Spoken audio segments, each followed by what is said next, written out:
Informasi pertama dari Maluku, saudara tim SAR gabungan dari Pos SAR Tual Maluku berhasil menyelamatkan 2 orang nelayan yang terombang-ambing berjam-jam di perairan Kei Kecil, Kabupaten Maluku Tenggara setelah perahu katinting yang mereka gunakan mati mesin.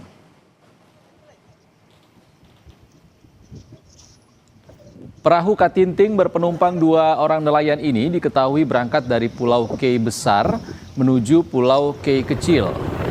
Namun di sekitar perairan Danar Kei Keksil, Kabupaten Maluku Tenggara, mesin perahu mendadak mati. Akibatnya perahu kecil ini terombang-ambing di tengah laut.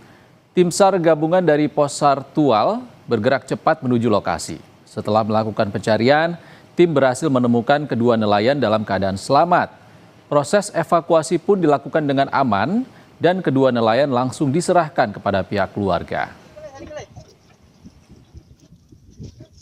Pada pukul 14.34 waktu Indonesia Timur, korban atas nama Hasan Matdoan, 48 tahun, dan Ibrahim Matdoan, 22 tahun, berhasil ditemukan dan selanjutnya dievakuasi ke Tual. Pada pukul 17.00 Indonesia Timur, tim rescue beserta korban tiba di Tual dalam keadaan selamat.